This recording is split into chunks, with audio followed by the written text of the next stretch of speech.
Nice chilly night tonight. Cool down as a big warm-up starts tomorrow. Christina San Juan joining us here on the night team in for Ben tonight. All right, Christina, so you're going to take us into the heat index terminology, and then we're going to go down to wind chills by thunder. Yeah, just that time of year. And I know you were talking about, Doug, whenever we've had thunders where we've seen some flurries out there. Last year we had the hottest on record. This year kind of going to be in between all of that. No, we're not going to see snow or record heat, but we are going to be cooling down significantly from what the next couple of days are going to be. So if you didn't think today was warm enough, then I've got some news for you going into Wednesday and Thursday. Mid 80s, well above average for this time of year. We are going to see plenty of sunshine and a bit of a breeze both days, but I will say that that breeze is going to turn into a lot of wind by our Thursday. Probably going to be seeing gusts over 30 miles per hour throughout the afternoon, but nonetheless, it's still going to be quite a nice day out there if you like the warmth. But let's go ahead and fast forward into Friday. I know everybody's curious about that thunder forecast.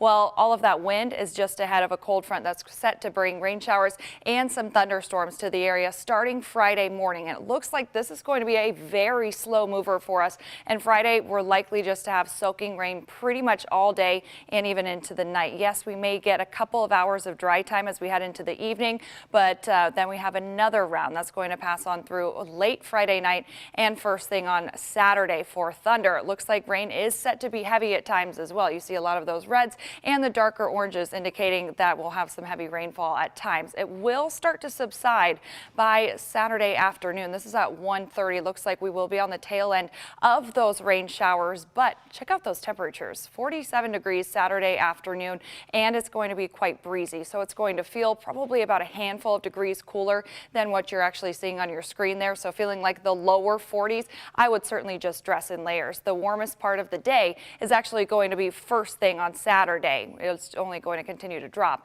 as we head into the afternoon. So by the time fireworks roll around Saturday evening, it does look like we'll just have a few very light spotty showers. Shouldn't be seeing any sort of thunderstorms at that point, but it's still going to be a drizzly and very chilly evening. And also we're going to get a pretty good drink of water from all of this, probably about 2 inches of rain in southern Indiana, over 1 inch in Louisville, and then lighter amounts the farther down to the south that you go. So overall, yes, it's going to be a chilly weekend for our thunder, unfortunately. So the bottom line here, it is going to be it's still subject to change, I should say, because we have several days where we could still fine-tune this forecast here. So take that with a grain of salt, of course. Temperatures across the board right now in the 50s and 60s. We're still holding on to the mid-60s right now in the city, eventually falling into the upper 40s, but quickly recovering into the middle 80s. Really warm stuff into the next couple of days. 70s on Friday, followed by those 50s for your weekend. 60s return on Monday and Tuesday.